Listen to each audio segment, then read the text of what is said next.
Bonjour à tous, je me trouve devant l'espace presse, espace dédié au travail des journalistes, notamment Anouk Korge qui a rencontré Salomé. On les rejoint tout de suite.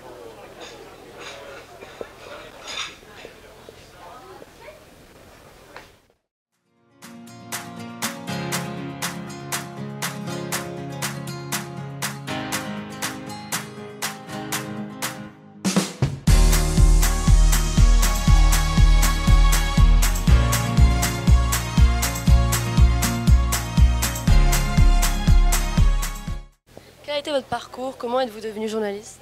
Oula, c'est une grande histoire hein, parce que ça fait 32 ans que je suis journaliste. Moi je travaille à l'équipe, je m'appelle Anouk Korge et je suis arrivée à l'équipe en 86. Et comment je suis arrivée là? J'ai fait un bac littéraire, j'ai fait un doc d'anglais et après j'ai demandé à l'équipe s'ils avaient besoin de gens pour travailler et j'ai été pigiste, c'est-à-dire que tu es payé à la journée et pendant 7 ans et après j'ai été embauchée en 93. Quel est votre événement préféré? C'est vaste. Parce que je me suis occupée de plein de sports, j'ai fait basket, hand, volley, gym, voile, judo, tout ça.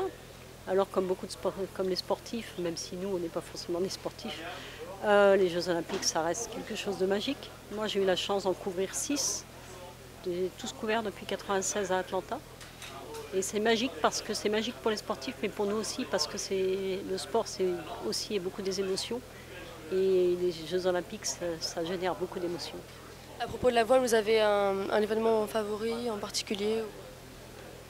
C'est surtout ce que j'apprécie dans la voile, ce sont les marins, parce que c'est des gens très humains, très intelligents, très humbles, parce que la mer, ça rend humble.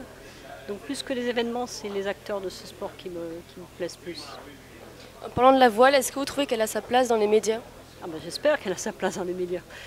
En tous les cas, moi j'essaye de tout faire pour qu'elle ait sa place dans l'équipe. Donc oui, elle a sa place dans les médias. En plus, la voile, c'est un sport d'image, dans le sens où sans sponsor, il y a pas les marins n'ont pas de bateau. Et donc les sponsors, il faut aussi montrer qu'ils existent. Donc forcément, ils sont assez médiatisés. Est-ce que vous pouvez nous raconter une anecdote liée à votre métier? Alors tiens, vous parlez des Jeux Olympiques, 96 à Atlanta, c'était mes premiers Jeux Olympiques et je m'occupais du handball. Et à l'époque, le handball masculin français était champion du monde depuis 95. C'est le premier sport collectif champion du monde. Et en théorie, les Français, qu'on appelait les barjots à l'époque, ils auraient dû être champions olympiques parce qu'ils étaient super forts.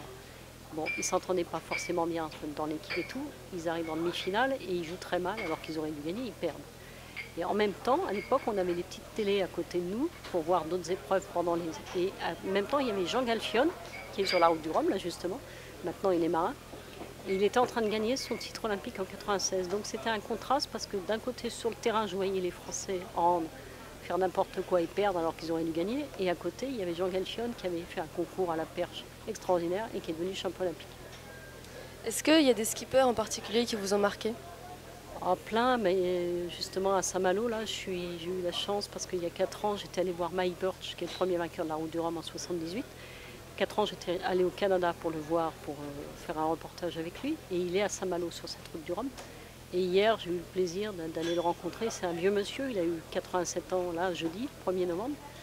Donc lui, c'est quelqu'un que j'apprécie beaucoup. Dans la génération actuelle, il y a François Gabard, qui est un garçon charmant. Thomas Coville aussi, mais ils sont tous très différents, mais ils sont tous très attachants. C'est des gens attachants, les marins. Qu'attendez-vous de cette route du Rhum? Une belle bagarre sur l'eau, parce qu'il y a 123 bateaux, alors tous ne peuvent pas gagner, évidemment. C'est plutôt les gros bateaux qui devraient normalement gagner, sauf si la météo s'en charge ou s'il y a des accidents. Mais oui, j'attends une belle bagarre sur l'eau, parce que c'est du sport et c'est aussi la compétition qui est intéressante. Et pour finir, qu'est-ce que ça vous inspire, la course en solitaire? Beaucoup de respect, parce que partir tout seul sur un bateau, même si maintenant il y a le téléphone et qu'on n'est plus complètement tout seul, il faut quand même oser aller sur les océans. Donc c'est d'abord beaucoup de respect. Merci. Merci. Merci Salomé, merci Anouk pour cette interview. Nous, on continue notre travail d'information. On vous laisse et on se dit à demain.